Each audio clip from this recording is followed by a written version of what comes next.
AIADMK தோத்துருச்சு, TVK ஜெயிச்சிருச்சு, டிவிகேவுக்கு majority இல்லை, அவங்களுக்கு 11 seat extra தேவைப்படுதுங்கிறத தாண்டி ஏதாவது ஒரு காரணம் அந்த எம்எல்ஏக்களிடம் இருக்குதா? இன்னைக்கு என்ன நடக்குது? தாவேக்காவுடைய ஆட்சியை கவிழ்ப்பதற்கான சூழ்ச்சி நடக்கிறது அப்படின்னு சொல்லிட்டு ஒரு 6 பேர் வரைக்கும் கைது பண்ணியிருக்கிறாங்க. இதில் எனக்கு ஒரு 6 சந்தேகங்கள் இருக்கு.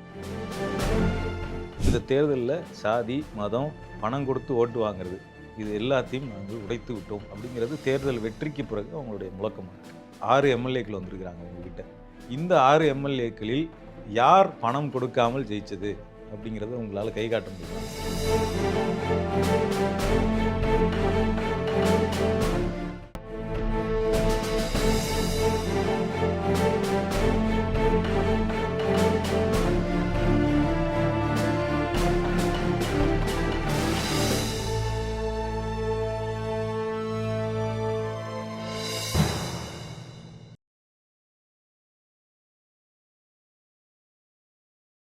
நேற்று எஸ்பி வேலுமணி வந்து சொல்லியிருக்கிறாரு, எடப்பாடி பழனிசாமி கொடுத்த பதவியை நான் ஏற்றுக்க முடியாது, என் கூட வந்தவங்க எல்லாரையும் நான் பாதுகாக்க வேண்டியது என்னோட கடமைன்னு சொல்லிட்டு இன்னும் நிறைய பேரோட அவர் ரெடி ஆகிட்டு நான் ஒரு தொண்டனாக தொடர்கிறேன் அப்படின்னு அறிவிச்சிட்டார். அவர் தொண்டனாக எங்கே தொடர போகிறான்றது அடுத்து இருக்கு. டே 1ல இருந்தே முதலமைச்சர் விஜய் அவர்கள் இந்த கூட்டணி கட்சியில் நம்பலையோ அப்படின்ற சந்தேகம் எனக்கு இருக்குது. ஏன் அப்படின்னா, இப்போது தமிழ்நாட்டை பொறுத்த வரைக்கும் கூட்டணி கட்சிகள் ஆட்சியை கவிழ்த்தோம், வாபஸ் வாங்கிட்டோம், ஆட்சியை கவிழ்த்தோம் அப்படின்ற ஹிஸ்ட்ரி பெருசாக இல்லை. 2006ல் நீங்கள் ஆட்சியில் பங்கெடுக்கவே இல்லை, வெளியிருந்த ஆதரவு. திமுகவுக்கு பெரும்பான்மை என்பது கிடையாது, இருந்தாலும் 5 வருட ஆட்சி என்பது நடந்துச்சு. நீங்கள் சிபிஐ, இந்திய கம்யூனிஸ்டாக இருக்கட்டும், மார்க்சிஸ்ட் கம்யூனிஸ்ட் கட்சியாக இருக்கட்டும், விசிகாவாக இருக்கட்டும், முஸ்லீம் லீக்காக இருக்கட்டும், இவங்களெல்லாம் நம்பி ஒரு ஆட்சியை கவிழ்க்கக்கூடிய அளவுக்கு கொள்கையற்றவர்களா அப்படின்னு சொல்லி கேட்டால் இல்லை. காங்கிரஸை நான் இந்த பட்டியலில் சேர்க்க மாட்டேன். காங்கிரஸ் இதில் சேர்க்காம பிற கட்சிகளை சேர்க்கும்போது நம்பிக்கைக்குரியவர்களாக இருக்கிறாங்க. அவங்க வாக்கை அவங்க மீறினது கிடையாது. இப்பொழுதுமே திமுக வந்து ஆட்சி எப்பொழுது வேண்டுமானாலும் கவிழலாம் அப்படின்ற விஷயங்களை சொன்னாலும் கூட ஆட்சி கவிழாது, நாங்கள் முழுமையாக ஆதரவு கொடுப்போம் அப்படின்ற நிலைப்பாட்டை சொல்கிறாங்க. இல்லை, பலமுறை அதை உறுதிப்படுத்திருக்காங்க. சரி, விடுதலை சிறுத்தை கட்சியும் சரி உறுதிப்படுத்தியிருக்காங்க. ஆனால் ஏன் அது அந்த கூட்டணிகளை நம்பாதனால தான் அதிமுகவிலிருந்து ஆதரவை அவர் கேட்டாரோ, பெரும்பான்மை நிரூபிக்க சொல்லக்கூடிய அந்த காலகட்டத்தில் அதிமுகவுடைய எம்எல்ஏக்கள் 25 பேர் ஆதரவு கொடுக்குறாங்க. தினகரன் கட்சியை சேர்ந்த ஒரு நபர் வந்து ஆதரவு கொடுக்கிறார். இவங்களே அந்த போதிய நம்பர்ஸ் வச்சுருக்கும் போது ஏன் கூடுதலாக ஒரு நம்பர்ஸை தேடி போனார் அப்படின்றது ஃபஸ்ட்டு பாயிண்ட். 2வது பாயிண்ட் என்னென்னா, ஆட்சியில் பங்கெடுக்க வைக்கிறார்.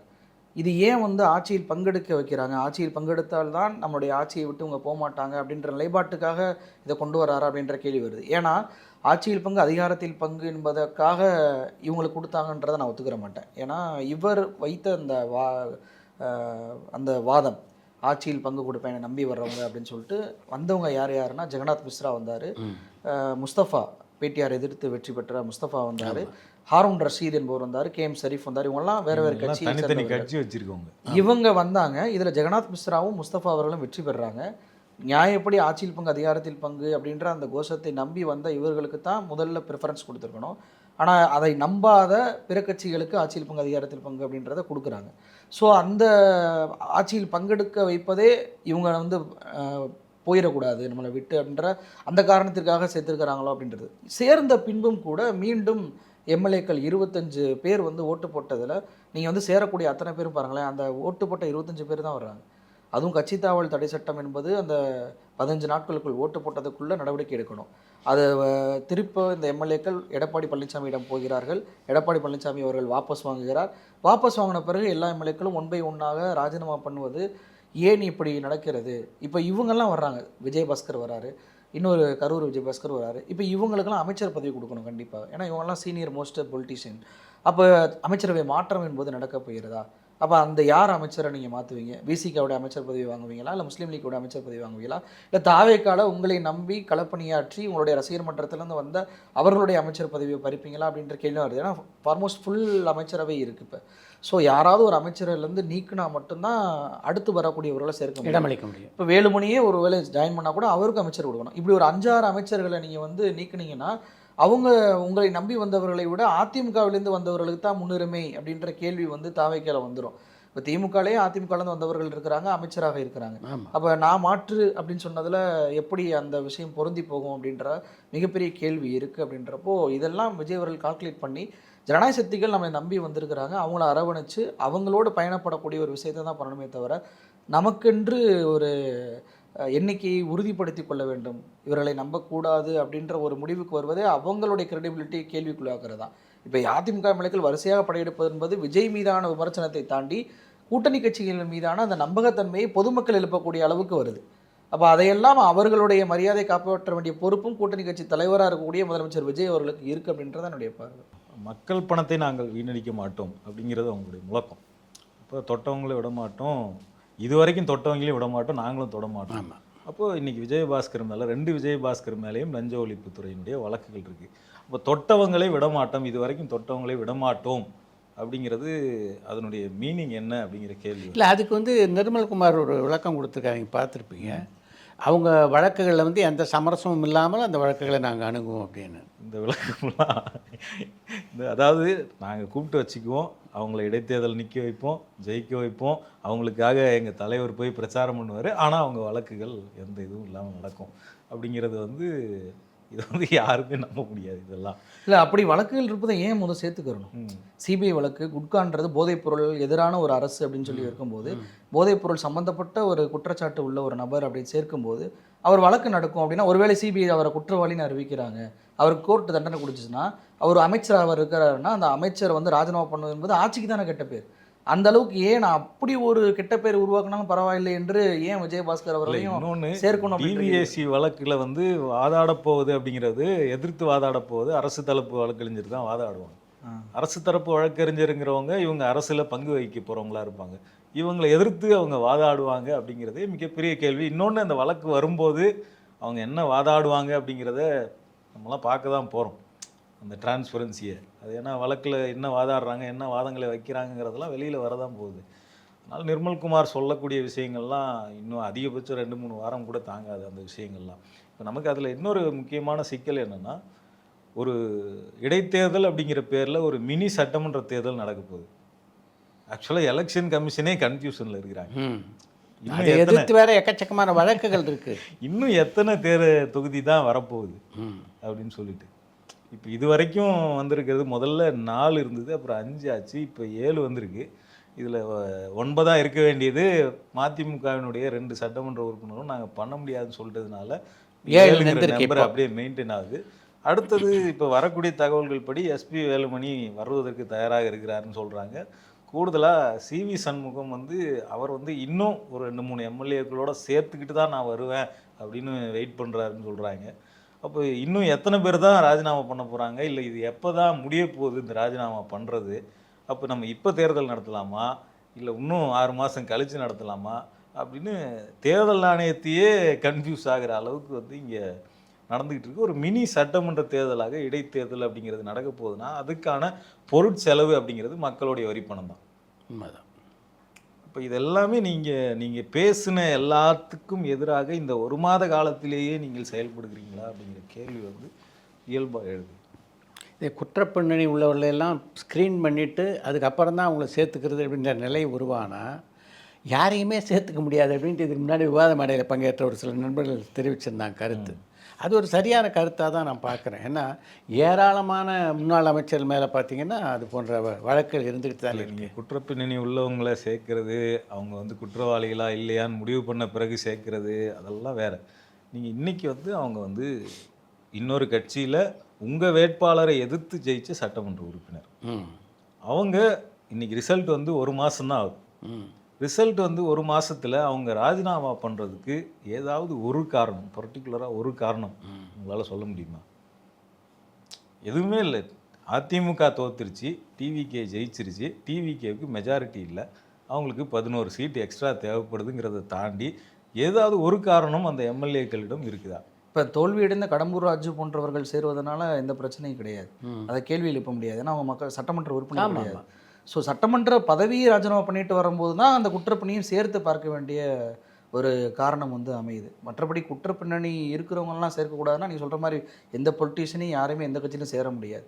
இன்றைக்கி என்ன சுச்சுவேஷன் அப்படின்னு சொல்லிட்டு தான் அதை பொருத்தி பார்க்க வேண்டியதாக இருக்குது. இன்னொன்று நாங்கள் இந்த தேர்தலில் சாதி மதம் பணம் கொடுத்து ஓட்டு வாங்குறது இது எல்லாத்தையும் நாங்கள் உடைத்து விட்டோம் அப்படிங்கிறது தேர்தல் வெற்றிக்கு பிறகு அவங்களுடைய முழக்கமாக இருக்குது. அது உண்மை தானே? அந்த உண்மைனா இப்போ இன்னைக்கு வந்து 6 எம்எல்ஏக்கள் வந்திருக்கிறாங்க உங்ககிட்ட.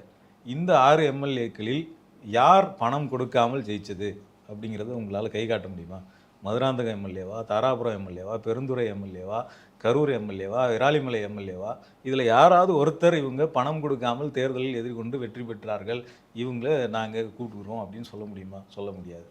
அப்போ எல்லாருமே காசு கொடுத்துருக்காங்கிறது வெளிப்படையாக எல்லாருக்கும் தெரியும். திமுகவிற்கு இணையாக, திமுக கொடுத்ததா சொல்கிறாங்கல்ல, அதுக்கு இணையாக அதிமுக வந்து கொடுத்துருக்குறாங்க.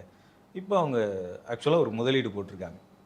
நம்ம காமன் மேன் லாங்குவேஜில் பேசணும்னா ஒரு முதலீடு போட்டிருக்காங்க. அந்த முதலீடை அவங்க இன்னும் திருப்பி எடுக்கலை. 1 மாதம் தான் ஆயிருக்கு எலெக்ஷன் முடிஞ்சு. அப்போ அவங்க வந்து ரிசைன் பண்ணுறாங்க. போட்ட முதலீடு வீணாகுது. அப்போ அவங்க அதை எங்கேருந்து எடுக்க போகிறாங்க? இப்போ நீங்கள் வந்து ஊழலை ஒழித்து விட்டோம்னு நீங்கள் கிளைம் பண்ணும்போது உங்களை நோக்கி கேள்வி எழுப்புறோம். திமுக அதிமுக வந்து நாங்கள் ஊழலை ஒழிச்சிட்டோம்னு கிளைம் பண்ணாங்களான்னா இல்லை, அது எல்லாருக்குமே தெரியும். ஆமாம். அப்போ நீங்கள் ஊழலை ஒழிச்சிட்டோம்னு கிளைம் பண்ணுறீங்கல்ல, அப்போ இந்த 6 எம்எல்ஏ முதலீடு போட்டிருக்காங்க, அந்த முதலீடை அவங்க எடுக்கலை. இப்போ இன்னொரு தேர்தலையும் சந்திக்க போகிறாங்க, அதுக்கும் செலவு பண்ண போகிறாங்க. இது எல்லாத்துக்கும் அவங்க ஈடுகட்ட போகிறது எங்கேருந்து? அப்போ ஏற்கனவே ஈடு கட்டிட்டாங்களா? ஏன் இப்போவே கட்ட போகிறாங்களா? இதெல்லாம் சேர்த்து திரும்ப வந்து மக்கள்கிட்ட எடுக்கிறதுக்கு முயற்சி பண்ணுவாங்கன்னு நாம் நினைக்கணும். ஓட்டு முதலீடு இருக்குல்ல, அதை எங்கேருந்து எடுப்பாங்க? எல்லாருக்கும் நீங்கள் சின்ன காசு கிடையாது அவங்க போட்டது. ஒரு ஓட்டுக்கு குறைந்தபட்சம் 500 ரூபாய் அப்படிங்கிறது மினிமம். நான் சொல்கிறேன் எல்லா தொகுதிகளையும் கொடுக்கணும். ஆமாம், அது 2000 ரூபாயிலேருந்து 6000 ரூபா வரைக்கும் சில ஊரில் மினிமம் 500 ரூபா கொடுக்கப்பட்டிருக்கு. அப்போ இவ்வளோ பணம் இருக்குல்ல, அதை எங்கேருந்து எடுக்க முடியும்? இப்போ அது போனால் போதுன்னு விடுற அளவுக்கான தியாகிகளாக இவங்க இருந்தாங்களா அப்படிங்கிற கேள்வி இருக்குது. அது எப்படி ஒரே மாதத்தில் ஜெயிச்ச ஒரே மாதத்தில் தியாகிகளாக மாறிட முடியுமா? இப்போ இந்த ஆட்சியை பொறுத்த வரைக்கும் ஒரு பலமான கூட்டணி இருக்குது. இப்போ நீங்களே சொன்ன மாதிரி இதுலேருந்து யாரும் பின்வாங்க போகிறதில்ல அப்படின்றது உள்ளங்கை நெல்லிக்கனி தான். ஆனாலும் அதையெல்லாம் தாண்டி முன்னாள் முதல்வர் வந்து தொடர்ந்து இந்த ஆட்சி வந்து ஒரு 6 மாதத்துக்கு மேலே நீடிக்க வாய்ப்பில்லை அப்படின்ற விமர்சனத்தை முன்வைக்கிறாரு. அது சரியான விமர்சனமா? அது வந்து அவர் முன்வைக்கிறது வந்து ஜனநாயகத்தின்படி அப்படி ஒன்று முன்வைக்க முடியாது. நீங்கள் வந்து நாங்கள் ஆட்சியை கவிழ்ப்போம் அப்படின்லாம் யாருமே சொல்ல முடியாது. அப்படி சொன்னால் அது வந்து தவறு. இல்லை, அவரும் அதை இல்ல, ஆட்சியை கவிழ்ப்போம் அவர் சொல்லல. கவிழும் இது வந்து என்ன சொல்றதுக்கான வாய்ப்பு இல்லை, கூட தாங்காது போல அப்படின்னு நாங்க நினைக்கிறோம் அப்படிங்கிறத மெசேஜ் தான் திருப்பி திருப்பி சொல்றாரு. ஆமா. அப்ப அது அந்த மதிப்பீடு எங்கிருந்து வருது அப்படின்னா, நீங்க வந்து அவங்களுக்கு பெரும்பான்மை இல்லை அப்படிங்கிறது முதல்ல. இரண்டாவது, அவங்களுக்கு அனுபவம் இல்லை, பெரும்பான்மையும் இல்லை, அனுபவமும் இல்லை. அப்போ வந்து கூட்டணி கட்சிகள் துணையோடு இருக்கிறாங்க. அவங்களுடைய வாதப்படி, திமுகவின் வாதப்படி இவங்ககிட்ட நேர்மையும் இல்லை அப்படிங்கிறது. இப்போ இதெல்லாம் இருக்கும்போது இந்த ஆட்சி வந்து சட்டம் ஒழுங்கு பிரச்சனைகள், மின்வெட்டு பிரச்சனை, இப்படி பொதுமக்கள் பிரச்சனைகளும் நிறையா வந்துகிட்டு இருக்கு. இதனால் வந்து அங்கே போன கூட்டணி கட்சிகளுமே அவங்களாலையுமே நீண்ட காலத்திற்கு இந்த ஆட்சிக்கு ஆதரவு அளிக்க முடியாது அப்படிங்கிற இடத்துல இருந்து அவங்க அந்த வாதத்தை முன் வைக்கிறாங்க. அது அப்படி தான் பார்க்க வேண்டியிருக்கு. என்னுடைய இதை பொறுத்த வரைக்கும் எப்படின்னா, முதலமைச்சரை பொறுத்த வரைக்கும், முதலமைச்சராக அந்த ஸ்டாலின் அவர்களை பொறுத்த வரைக்கும் ஃபஸ்ட்டு ஸ்டார்டிங்கில் வந்து 3 மாதம் கூட தாங்குமா அப்படின்ற வார்த்தையை ஃபஸ்ட்டு சொன்னார். அது எதுக்காக சொன்னாருன்னா, 6 மாதம் வரைக்கும் விமர்சிக்க மாட்டோம் அப்படின்ட்டு இருந்தோம். ஆனால் 3 மாதத்துக்குள்ளேயே விமர்சனங்கள் வைக்க வேண்டும், முடியுமோ, வச்சுருவோமோ அப்படின்ற ஒரு எண்ண ஓட்டத்தை உருவாக்கக்கூடிய அளவுக்கு பிரச்சனைகள் இருக்குது அப்படின்னார். இப்போ வந்து சொல்லும்போது எப்போது வேண்டாலும் தேர்தல் வரலாம்னு தான் சொல்கிறார். இப்போவும் வரலாம், 6 மாதம் கழிச்சும் வரலாம், 2 வருஷத்துக்கு அப்புறமும் வரலாம் அப்படின்னு சொல்கிறார். இதை எப்படி புரிஞ்சுக்கிறது அப்படின்னா, இப்போது அவர் சொன்ன மாதிரி தாவேக்காவுக்கு பெரும்பான்மை என்பது இல்லை. ஒருவேளை பாஜகவுடைய நிர்பந்தத்துக்கு ஆட்பட்டு பாஜகவுடைய கொள்கை திட்டங்களை எல்லாம் தமிழ்நாட்டில் அமல்படுத்தினால் இந்த ஜனநாயக சக்திகள் வந்து இன்னும் அதில் நீடிப்பாங்களா அப்படின்ற மிகப்பெரிய கேள்வி வரும். ஏன்னா இப்போ சமீபத்திற்கு ஒரு உதாரணமே இருக்குது. நேற்றுக்கு இவங்க ரிசார்ட்டில் எல்லாருமே தோழமை கட்சிகள்லாம் சந்தித்த போது அந்த நாள் என்ன நாள் அப்படின்னா, விஜி ராம்ஜி அப்படின்ற அந்த திட்டத்தை தமிழ்நாடு அரசு ஏற்றுக்கொண்டு அரசாணை வெளியிட்டு நேற்று முதல் அமலுக்கு வந்துருச்சு. அந்த நாளில் தான் இவங்க எல்லாரும் போய் சந்திச்சிருக்கிறாங்க. அதில் போய் கலந்து கொண்ட மாணிக்கம் தாக்கூர் அவர்கள் இந்த விஜி ராம்ஜிக்கு எதிராக உண்ணாவிரதம் இருந்தார் விருதுநகரில். பார்லிமெண்ட்டில் மிகப்பெரிய அளவுக்கு போராட்டம் பண்ணார். திருமாவளவன் அவர்கள் காந்தியுடைய பேரை மாற்றுறாங்க, காந்தியை சுட்டு கொண்ட கூட்டம் அதை விரும்பாமல் தான் பேரை மாற்றுறாங்க, இந்த 125 நாள் அப்படின்றதே ஏற்றுக்கொள்ள முடியாது. ஏன்னா இவங்க இப்போ 100 நாள்ன்றப்பே 60 நாள் 40 நாள் தான் வருது, சம்பளமும் கொடுக்க மாட்டுறாங்க, நிதி என்பது விடுவிக்க மாட்டுறாங்க. அப்படின்றப்போ கூடுதலாக 60:40 மாநிலங்களுக்கு 40% சுமையை ஏற்றும் போது இன்னும் அது பிரச்சனையாகும்னு சொல்லி பேசினவர் தான் திருமாவளவன் அவர்கள். இல்லை, அந்த பேரை மீண்டும் மாற்றணும் அப்படின்னு முதல்வர் பிரதமருக்கு கடிதம் எழுதி சட்டமன்றத்தில் தீர்மானம் போட்டாங்க. காந்தி பெயரிலேயே அந்த திட்டம் தொடரணும், அதே போல் ஒன்றிய அரசு முழுமையாக அதை வந்து ஏற்றுக்கொள்ளணும் நிதி அப்படின்றது தான் சட்டமன்ற தீர்மானம். அந்த சட்டமன்ற தீர்மானத்திற்கு விசிக, மார்க்சிஸ்ட் கம்யூனிஸ்ட் கம்யூனிஸ்ட், இந்திய கம்யூனிஸ்ட் எல்லாமே ஆதரவு கொடுக்குறாங்க, காங்கிரஸும் ஆதரவு கொடுத்துட்டு இன்னைக்கு வந்து அப்படி ஒரு நிலைப்பாடு மாறுது அப்படின்றப்போ விஜி ராம்ஜியை ஏற்றுக்கொண்டது தமிழ்நாடு அரசு, நிதியை நாங்கள் பகிர்ந்து அளித்துக்குருவோம், 4500 கோடி 5000 கோடி கிட்ட தமிழ்நாடு அரசு அதில் ஃபண்டு போடணுன்றப்போ நீங்கள் அன்னைக்கு பேசுனதெல்லாம் ஏன் இன்னைக்கு பேசலை? ஏன்னா அது கொள்கை சார்ந்த விஷயம்ல, அரசு நிர்வாகம் சார்ந்த விஷயம் கிடையாது. சட்டம் ஒழுங்குன்றது அரசு நிர்வாகம் சார்ந்த விஷயம். இது கொள்கை சார்ந்த விஷயம்ன்றப்ப உங்களுடைய கொள்கையோட கிரெடிபிலிட்டியை கேள்விக்குறியாக்குது. இன்றைக்கி அதை மக்கள் கேட்குறாங்களா? தொடர்ச்சியாக இப்போ அடுத்து மும்மொழி கொள்கையை ஏற்றுக்கொள்கிறாங்க, இல்லை ஒருவேளை இந்தியை ஏற்றுக்கொள்கிறாங்க, ப்ரெஷர் கொடுக்குறாங்க ஒன்றிய அரசு அப்படின்றப்போ அதை வந்து நாளடைவில் இந்த கூட்டணி கட்சிகள் ஏற்றுக்கொள்ளாமல் ஒரு வேலை விலகினால் பிரச்சனை வரும், ஒருவேளை அப்படி கூட தேர்தல் வரலாம் என்ற அடிப்படையில் கூட அவர் பேசியிருக்கலாம். அதை வந்து இவங்க கிளாரிஃபை பண்ணிட்டாங்க, எங்களுடைய ஆதரவு என்பது கண்டிப்பாக இருக்கும் அப்படின்றப்போ அந்த பிரச்சனை என்பது அதோடு முடிஞ்சிருச்சு. ஆனால் இன்றைக்கி என்ன நடக்குது? தாவேக்காவுடைய ஆட்சியை கவிழ்ப்பதற்கான சூழ்ச்சி நடக்கிறது அப்படின்னு சொல்லிட்டு ஒரு 6 பேர் வரைக்கும் கைது பண்ணியிருக்கிறாங்க. இதில் எனக்கு ஒரு 6 சந்தேகங்கள் இருக்குது, 6 பாயிண்ட் இருக்குது. என்ன அப்படின்னா, ஒரே ஒரு எம்எல்ஏ வச்சு ஆட்சியை கவிழ்க்க முடியுமா? ஊத்தங்கரை எம்எல்ஏ அப்படின்ற ஒரே ஒரு எம்எல்ஏ தான் இப்போ புகார் கொடுத்துருக்கிறார். புகார் கொடுத்தோடனே 2 நாளில் கைது நடக்குது. இப்போ நீங்கள் கர்நாடகாவை எடுத்துக்கங்க, அங்கே ஆட்சியை கவிழ்த்தாங்க 2019, 19 எம்எல்ஏக்கள். மத்திய பிரதேசம் 2020, அதே போல் மகாராஷ்டிராவை எடுத்துக்கிறாங்க, அருணாச்சல பிரதேசம் நடக்கட்டும் சொல்லிட்டு பல்காக எம்எல்ஏக்கள் வந்து மாறி அவங்க வந்து ஆட்சியை கவிழ்த்தாங்க. ஸோ அந்த மாதிரி ஏதாவது புகார் இருக்கா? அப்போ நிர்மல்குமார் என்ன சொல்கிறாருன்னா, நிறைய எம்எல்ஏக்களில் பேச்சுவார்த்தை பண்ணியிருக்கிறாங்க அப்படின்னு சொல்லும்போது ஏன் ஒரு எம்எல்ஏ மட்டும் புகார் கொடுக்குறார், மற்ற எம்எல்ஏக்கள் ஏன் புகார் கொடுக்கல அப்படின்ற கேள்வி வருது. ரெண்டாவது விஷயம், அந்த புகார் எதன் அடிப்படையில் கொடுக்குறாங்க அப்படின்னா, சபாநாயகர் மீதான நம்பிக்கையில்லா தீர்மானம் கொண்டு வர போகிறோம், அதுக்கு நீங்கள் ஆதரவு கொடுக்கணும் அப்படின்னு சொல்லிட்டு அந்த தீர்மானம் கொண்டு வரவே இல்லை. அது எந்த டேட்டுன்றது யாருக்கும் தெரியுமா அப்படின்னா, கொண்டு வராத தீர்மானத்திற்கு எதற்காக ஒருவர் போய் இவரை சந்திக்கிறாங்க அப்படின்ற கேள்வி எழுது. மூணாவது விஷயம் என்ன அப்படின்னா, குற்றம் ஒரு விஷயம் நடந்துச்சா அப்படின்றத வச்சு தான் கைது என்பது நடக்கணும். இங்கே குற்றம் நடந்ததற்கான ப்ரூஃப் இருக்கா? திமுக ஆட்கள் இது போன்ற சந்தித்தாங்க அப்படின்றதுக்கு வீடியோ எவிடன்ஸோ இல்லை ஃபோட்டோ எவிடன்ஸோ இருக்கா அப்படின்னு கேட்டால் இல்லை. இப்போ வைகோ நம்ம பற்றி பேசணும், வாக்குமூலமாக அவர் கொடுத்தார் அப்படின்றது வீடியோ எவிடன்ஸ். பெரும்பான்மையை நிரூபிப்பதற்கு முன்னாடி விஜய் அவர்கள் வந்துட்டு அதிமுக எம்எல்ஏக்களை போய், அதாவது போட்டி அணியை போய் சந்தித்தார் அப்படின்றதுக்கு வீடியோ எவிடன்ஸ் இருக்குது, ஃபோட்டோ எவிடன்ஸ் இருக்குது. அது மாதிரி திமுகவுடைய ஆட்கள் ஊத்தங்கரை எம்எல்ஏவை போய் சந்திச்சாங்கன்றதுக்காக ஏதாவது ஒரு ப்ரூஃப் இருக்கா அப்படின்னு சொல்லி கேட்டால் அதுவும் இல்லை. அப்போ குற்றம் இங்கே சபாநாயகரோட நம்பிக்கையில்லா தீர்மானமும் நடக்கலை, அதில் அவர் ஓட்டு அளித்ததுனால இவங்க பணம் கொடுத்தனால தான் ஓட்டு அளித்தார், இல்லை பணமோடு சிக்கினார்கள் அப்படின்ற ஆதாரம் இல்லை. இப்போ ஜார்க்கண்டில் வந்து 3 எம்எல்ஏக்கள் வந்து பணம் கையில் நிறைய வச்சு மாட்டினாங்க. அதே போல் வந்து பார்த்தீங்க அப்படின்னா, ஒரு கேடிஆர் தெலுங்கானாவுடைய சிஎமாக இருந்தவர் எங்களுடைய ஆட்சியை கழிப்பதற்கு பாஜக முயற்சி பண்ணது ஒரு சாமியார் மூலமாக அந்த முயற்சி நடக்குதுன்னு சொல்லிட்டு செய்தியாளர் சந்திப்பில் வீடியோவே போட்டு ஒளிபரப்பினார். முதலமைச்சரே வீடியோ வெளியிட்டார், பாருங்கள் பேரம் பேசுகிறாங்க அப்படின்னு சொல்லிட்டு. சரி, குறைஞ்சபட்சம் இப்போ தினகரன் அவர்கள் என்னோடய எம்எல்ஏவை காணவில்லை அப்படின்னு சொல்லும்போது தாவேகா சார்பாக தான் ஒரு வீடியோ வெளியிடப்பட்டுச்சு அப்படின்ற ஒரு விஷயம் வந்துச்சு. அவரை வந்து எல்லாம் புரிஞ்சு உணர்ந்து கொண்டு தான் கையெழுத்து போடுறாரு தவிர அவரை மிரட்டலை அப்படின்ற விஷயம் பேசப்பட்டுச்சு. அது மாதிரி ஏதாவது ஒரு எவிடன்ஸ் இருக்கா அப்படின்னு சொல்லி கேட்டால் இல்லை. என்ன பின்னணி அதுக்குன்னு நீங்கள் நினைக்கிறீங்க? அதுதான் இப்போ இந்த புகாரை கொடுக்கறதன் மூலம் தமிழக வெற்றி கழகத்துக்கு என்ன ஒரு ப்ளஸ் அமைஞ்சிருப்போது? இல்லை, ஆனாலும் ஏன் இதை பண்ணுறதா நீங்கள் நினைக்கிறீங்க? தொடர்ச்சியாக திமுக மீதான வெறுப்பை வந்து உருவாக்கி கொண்டிருக்கிறார்களோ அப்படின்ற கேள்வி வருது. இப்போ குதிரை பேரம் அப்படின்ற குற்றச்சாட்டு வைத்து கொண்டே இருக்கிறாங்க தாவேகா மீது.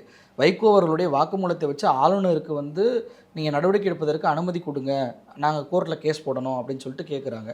இந்த லெட்டர் போன பிறகு இந்த விஷயங்கள் பூதாகரமாக வெளியே வருது, கைதுகள் அப்படின்றது வெளியே வருது. அப்படின்றப்போ இப்போ உண்மையிலேயே குதிரை பேரம்லாம் இல்லை, நாங்கள் வந்து இவங்க தான் பண்ணியிருக்கிறாங்க அப்படின்றப்போ மறுநாளே விஜயபாஸ்கர்கள் 2 பேரும் இணையக்கூடிய நிகழ்ச்சியை நடத்துகிறாங்க.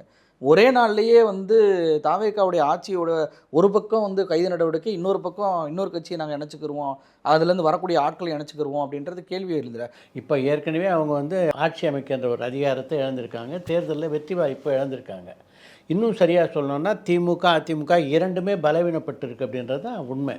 அப்படிப்பட்ட சூழ்நிலையில் அவங்கள வந்து இன்னும் வந்து இதன் போன்ற விஷயங்களில் வந்து சாயம் பூச வேண்டிய ஒரு அவசியம் இந்த கட்சிக்கு இருக்குன்னு நினைக்கிறீங்களா? 6 மாதத்தில் இடைத்தேர்தல் இருக்குது, கரூரில் இடைத்தேர்தல் வர இருக்கிறது.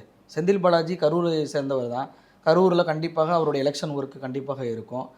திமுக இப்போ முதலமைச்சராக இருந்த ஸ்டாலின் அவர்கள் என்ன சொல்கிறாரு தொடர்ச்சியாக, நீங்கள் தேர்தல் எப்போது வேண்டாலும் வரலாம் அப்படின்றப்போ அந்த விஷயத்தை எப்படியாவது திமுக எதிராகவே திருப்பணுன்றக்காக தான் இந்த விஷயம் உருவாக்கப்பட்டுச்சோ அப்படின்ற சந்தேகம் வருது எனக்கு.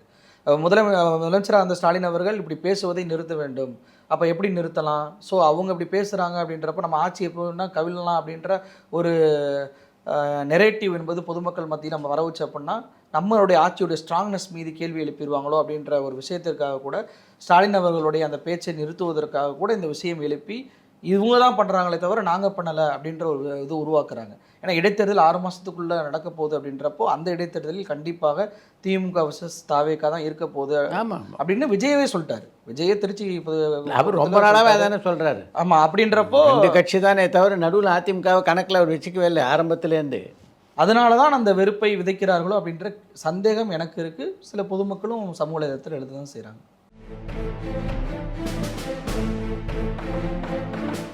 தலைமை பொறுப்பில் இருக்கிற ஒருத்தர் வந்து எல்லாத்தையும் டிசைட் பண்ணுறது கிடையாது. அவர் வந்து ஒரு ஒரு ஒரு ஒரு சின்ன லெவல் வரைக்கும் தான் கண்ட்ரோல் பண்ண முடியும். இன்னொன்று, அவரே வந்து 2 எம்எல்ஏ ராஜினாமா பண்ணிடுங்கன்னு கேட்குற லெவலில் தான் இருக்கிறார்.